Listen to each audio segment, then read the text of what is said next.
کہا. ہاں اسی لحاظ سے میں نے وہ آیت آپ کے سامنے تلاوت کی جس میں اللہ تبارک و تعالی ہماری ہی طرح رہنے والی ایک قوم جسے یوں کہہ لیجئے کہ ایکس امت مسلمہ ہے، وہ ایکس امت مسلمہ کو جب زوال کا کنارہ ملا اور وہ لوگ اللہ کے غضب میں گرفتار ہوئے اور قیامت تک رہیں گے، ان کے بارے میں جب فرمایا تو فرمایا کہ وَإِذْ قَالَ مُوسَىٰ لِقَوْمِهِ يَا قَوْمِ ادْخُلُوا نِعْمَةَ اللَّهِ عَلَيْكُمْ. یاد کرو وہ وقت بھی جب موسیٰ نے کیا ہے بنی اسرائیل کو یاد دلایا تھا، اے قوم کے لوگوں یاد رکھو تم معمولی نہیں تھے، اللہ کی نعمتوں کو ذرا یاد کرو. اذ جعل فیکم انبیاء وجعلکم ملوکا، تم میں سے اللہ تبارک و تعالی نے انبیاء بنائے اور بادشاہ بنائے. یہ بہت کم ہوا ہے کہیں دونوں جڑ گئے ایک ہی ساتھ، نبوت بھی بادشاہت بھی، بہت کم. لیکن بنی اسرائیل میں بہت زیادہ ہوا ہے. پیغمبر داؤد اٹھا لو، ایک طرف نبوت بھی ہے، ایک طرف کیا ہے دولت ان کے گھر کی لونڈی ہے، بادشاہ ہیں اور ایسے بادشاہ کہ جن کی کیا ہے قوت و سطوت کے بارے میں خود اللہ کہتا ہے وَأَلَنَّا لَهُ الْحَدِيدِ. داؤد کو تو ہم نے کیا لوہا بھی موم بنا دیا تھا. لوہا سب سے سخت ہے نا جی دھاتوں میں، ایسی دھات کو اللہ کہتا ہے ہم نے داؤد کے لیے خاص اسے کیا ہے نرم بنا دیا تھا، جیسے چاہے اسے ڈھال لیتے تھے. اور پھر ان کے بیٹے سلیمان دیکھ لو، ان پر تو ہواؤں کی تخسیر عطا کر دی تھی، پرندوں کی بولیاں سکھا دی تھی، جنات کو ان کے انڈر میں کر دیا تھا، اور انہیں وہ حکومت دی تھی جو کسی اور کو دی ہی نہیں. وَلَقَدْ فَتَنَّا سُلَيْمَانَ وَأَلْقَيْنَا عَلَى كُرْسِيِّهِ جَسَدًا ثُمَّ أَنَابَ قال رب اغفر لي وهب لي ملكا لا ينبغي لأحد من بعدي انك انت الوهاب. انہوں نے دعا مانگی تھی اے اللہ مجھے ایسی حکومت دے میرے بعد کسی کو نہ دے، اللہ نے دے دی.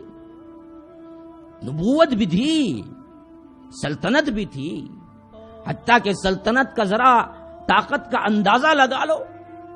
جو ہدہد پرندہ ہے جب خبر لایا تھا کہ میں ایک ایسی قوم سے خبر لا رہا ہوں جو کہ سورج کی پوجا پاٹ میں لگی ہوئی ہے اور ایک عورت حکمران ہے، تو ان کا وہ سطوت دیکھو حکومت کی. انہو من سلیمان و انہو بسم اللہ الرحمن الرحیم اللہ تعالی علی واتونی مسلمین. کیا گرجدار آواز ہے، کیا پیغام ہے سلیمان کی طرف سے. اللہ کے نام سے شروع، جو بڑا مہربان نہایت رحم والا ہے. عزت چاہتی ہو تو آ جاؤ میرے پاس سر تسلیم خم کرتے ہوئے. نہیں، یاد رکھو سلیمان خود آ رہا ہے، بس ایک لفظ اللہ تعالی علی واتونی مسلمین. پوری مملکت حدر گئی، ملکہ سبا حدر گئی. کیا خطاب ہے دیکھو، یہ سلطنت کی طاقت کی بلندی تھی.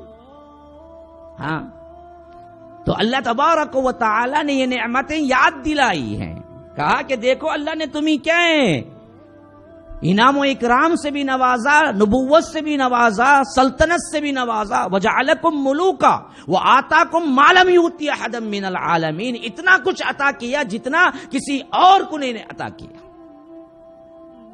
لیکن زوال کی انتہا بھی دیکھو، جب انہیں کہا گیا کہ بیت المقدس میں داخل ہو کے تم کیا کرو، اس کو اپنا شہر بنا لو. یا قوم ادخلوا الارض المقدسۃ التي كتب اللہ لکم، اللہ نے لکھ دیا ہے تمہارے لیے، بس داخل ہونا ہے. ولا ترتدوا على ادبارکم فتنقلبوا خاسرین. تو انہوں نے کہا قالوا یا موسیٰ ان فیہا قوما جبارین. موسیٰ کیا کہتے ہو، ہم ان کے ساتھ جا کے مقابلہ کریں؟ وہ تو جبار قوم ہے، بڑی زبردست ہے. انا لن ندخلها حتى يخرجوا منها فإن يخرجوا منها فإنا داخلون. جب تک وہ نہیں نکل جاتے ہم قریب بھی نہیں پٹکیں گے، جب وہ لوگ نکل جائیں گے تب داخل ہوں گے. تو دو مومن بندوں کا کردار یہاں سامنے. قال رجلان من الذين يخافون انعم الله عليهم ادخلوا عليهم الباب فاذا دخلتموه فانكم غالبون وعلى الله فتوكلوا ان كنتم مؤمنين. قالوا يا موسى انا لن ندخلها ابدا ما داموا فيها فاذهب انت وربك فقاتلا انها هنا قاعدون. کہا کہ نہیں، نصیحت کرنے والوں کی نصیحتیں بھی بیکار گئی. کہہ دیا کہ ہرگز ہم نہیں جائیں گے جب تک کہ یہ لوگ نہیں نکلتے. اگر اتنا ہی شوق ہے تو جاؤ تم اور تمہارا رب جا کے لڑو، ہم یہاں بیٹھ کے دیکھتے ہیں. حضرت موسیٰ نے کیا جس قسم پرسی میں جواب دیا ہے وہ جواب ریکارڈ ہے تاریخ میں. قال رب انی لا املک الا نفسی واخی. فرمایا کہ اے اللہ میں اپنے نفس، اپنے آپ پر اور اپنے بھائی پر بس طاقت رکھتا ہوں، اس کے علاوہ کسی پہ کچھ طاقت نہیں رکھتا. میں کیا کروں یہ بدبخت قوم کو لے کر؟ یہ نہ نبی کا مانتی ہے نہ تیرا مانتی ہے. یہ ایسی بدبخت ہے کہ اب اللہ کہہ رہا ہے کہ زمین لکھ دیے جاؤ اندر لے لو، لیکن یہ بدبخت ڈر کے مارے ڈرپک ایسی ہے کہ کہہ رہی ہے کہ ہم داخل نہیں ہوں گے جب تک یہ اندر ہوں گے. تو اے اللہ آج میں عاجز آ گیا ہوں، اب کوئی پاور ہے تو میرے اوپر ہے یا تو میرے بھائی کے اوپر ہے، ان بدبختوں کے اوپر مجھے کوئی پاور نہیں ہے. لا املک الا نفسی واخی فافرق بیننا وبین القوم الفاسقین. تو اللہ نے پھر کیا کیا بتائے؟ فَإِنَّهَا مُحَرَّمَةٌ عَلَيْهِمْ 40 سنة. 40 سال حرام ہے تم پر اب شہری زندگی. یتیہون فی الارض، جاؤ بھٹکتے پھرو. اب تمہیں جنگلی زندگی ملے گی، بیابانوں کی زندگی ملے گی. اب تمہیں کسی شہر میں داخل ہو کے باعزت زندگی تمہیں نہیں ملے گی، اس جرم کی پاداش میں کہ تمہارا ضمیر مردہ ہو چکا ہے. تمہیں موت اتنی بری لگتی ہے کہ تم غلامی اختیار کرنے کے لیے تیار ہو، لیکن شہادت کی موت مرنے کے لیے تیار نہیں. تو معلوم ہوا کہ قوموں کے عروج و زوال میں ایک بہت بڑی اہم نشانی بزدلی ہے، دنیا کی محبت ہے، موت کا خوف ہے، شہادت کی منزل کو نہ سمجھنا ہے، جو علانیہ طور پر ہم پر مسلط ہو گئی. تقریباً 300 سال سے ہم پر یہی مسلط ہے، جس کی وجہ سے رب العالمین ناراض ہو جاتا ہے. اب اس واقعے کے میں اشارے دے رہا ہوں، میں سمجھتا ہوں ذہین ترین سماعتوں سے خطاب کر رہا ہوں، بات کی تہ تک پہنچیں گے جہاں مجھے پہنچنا چاہیے، لیکن میں آپ کو اشارے دے رہا ہوں. قوموں کے عروج و زوال میں سب سے اہم ترین چیز بزدلی، دنیا کی محبت، موت سے نفرت، شہادت کی منزل کو نہ سمجھنا ہے، جو ہماری تاریخ میں چھایا ہوا ہے. ہاں، میر جعفر، میر صادق کے قصے ایسے ہی نہیں ہیں ہمارے پاس.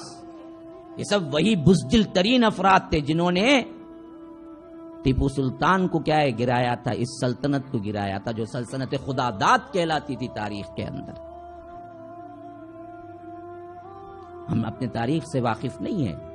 جہاں کہیں بھی زوال ہوا وہاں اس کے پیچھے خود اپنے تھے. ابھی میں دیکھ رہا تھا کہ اپنوں میں کیا ہے تقریباً 7-8 MPs ہیں جو مسلمان ہوتے ہوئے CAB پر سائن کیے تھے. قوم کے غداروں کے نام تصویریں چھپی ہوئی تھی. اس کے کہنے سے کچھ نہیں ہوتا، یہ غدار ہمیشہ رہے ہیں قوم میں.